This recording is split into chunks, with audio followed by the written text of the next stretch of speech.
اگر ایڈم اور ایو دنیا کے پہلے ہیومنز تھے تو ان کے بچوں سے شادی کس نے کی؟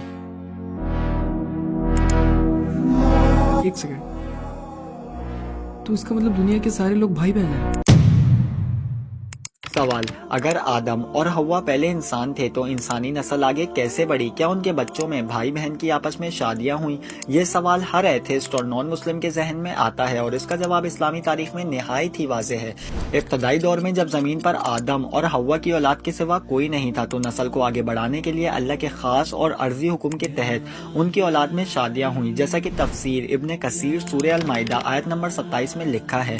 اس وقت دنیا کی ابتدائی حالت تھی، اس لیے یوں ہوتا تھا کہ حضرت آدم کے ہاں ایک حمل سے لڑکی لڑکا دو ہوتے تھے اور پھر دوسرے حمل میں بھی اسی طرح، تو اس حمل کا لڑکا اور دوسرے حمل کی لڑکی، ان دونوں کا نکاح کرا دیا جاتا تھا اور یہ ایک مجبوری کا قانون تھا، مگر یہ اجازت ہمیشہ کے لیے نہیں تھی۔ جیسے ہی لوگوں کی تعداد بڑھی، اللہ نے اس رشتے میں شادی کو ہمیشہ کے لیے حرام قرار دے دیا اور اس کا مستقل ریفرنس آج بھی قرآن کریم میں موجود ہے۔ سورہ نساء آیت نمبر 23 میں اللہ تعالیٰ فرماتے ہیں: تم پر حرام کر دی گئیں تمہاری مائیں اور تمہاری بیٹیاں اور تمہاری بہنیں اور تمہاری پھپھیاں اور تمہاری خالائیں اور تمہاری بھتیجیاں اور تمہاری بھانجیاں اور تمہاری وہ مائیں جنہوں نے تمہیں دودھ پلایا۔ مطلب اسلام نے شروعات میں ضرورت کو دیکھا اور بعد میں نظام اور فطرت کی حفاظت کی۔